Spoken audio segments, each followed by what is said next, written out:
This is the Hidden Killers podcast with Tony Brueski, featuring former FBI Special Agent and Chief of the Counterintelligence Behavioral Analysis Program, Robin Dreeke. The jury itself going to be picked again from Ada County. We're talking the same place where everything took place for Lori not that long ago. They're expecting about a 2-week period before the trial to give it ample time to find jurors. And let's just start there. I mean, obviously, this is already a huge circus in round number 1. And here we have, it's round number 2, which seems to be not even just a sequel, but very much the same energy and intensity of this initial trial, because it's a whole other conspirator, if you will, that's going to be going up there and being tried. Do you anticipate this to be just as much of a circus, more of a circus? What do you think we're going to be seeing here once Chad enters the courthouse?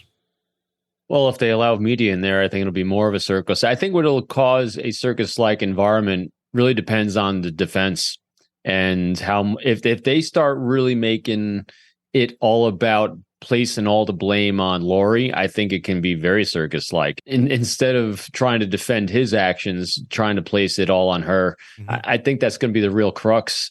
And I think I'm really interested as to why death penalty for him and not her, because I think it makes it more compelling to save his life and using that tactic. I mean, I think he's got a high probability of not getting death on this one, just because, we don't know what we don't know, from what defense and prosecutors will put forth. But I think they're going to make him out to be the dupe.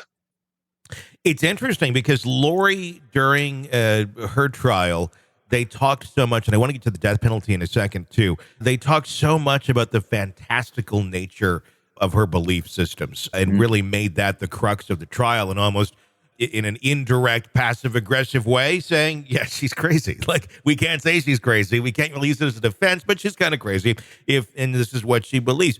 Do you think they're going to go down that same road with Chad, with the belief system and the fantastical extremeness of it, or more on the, I guess, more of a tactical, realistic, real life side of things, of where bodies were buried, where Chad was at what time, and how he could or could not have been part of the actual carrying out of these crimes?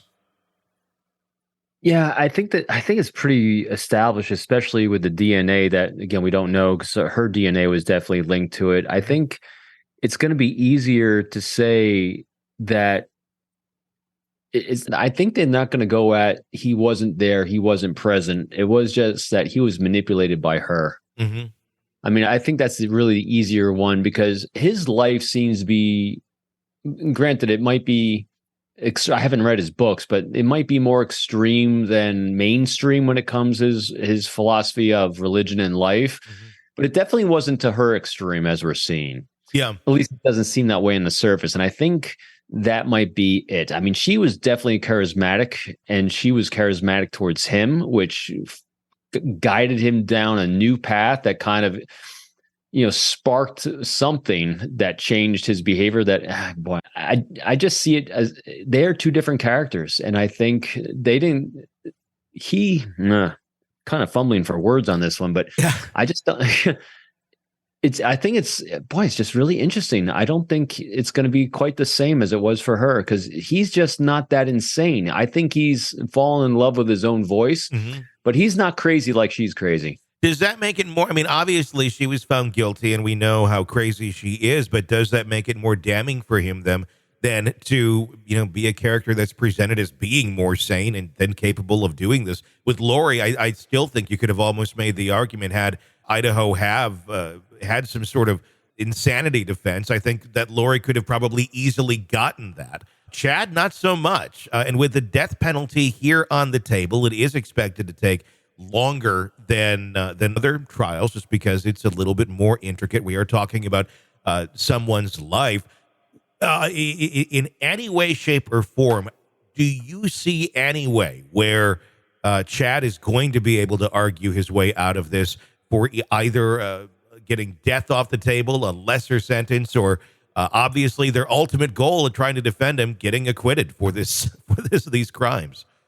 I definitely don't see it being acquitted. I don't know how the laws in Idaho work with yeah, with death penalty compared to life behind bars and all that. But I mean, he's definitely guilty.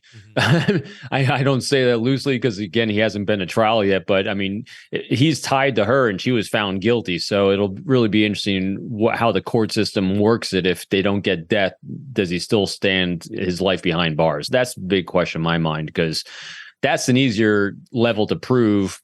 And then going for the death penalty, I think, boy, death penalty is really hard on some people. And that's why the jury selection is going to be really critical for prosecution and defense on this, because that's a tall order for a lot of people. But when you have children that have been murdered, it's an easier bar, I think, for people to come to. But again, it's still a tall order for many people. Yeah, without a doubt.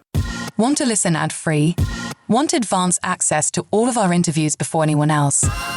Become a True Crime Today Premium Plus subscriber on Apple Podcasts. You get every episode commercial free. So you can binge on true crime until you can binge no more. Search True Crime Today Premium Plus on Apple Podcasts now, or go to our podcast page and sign up now. More of the Hidden Killers podcast next.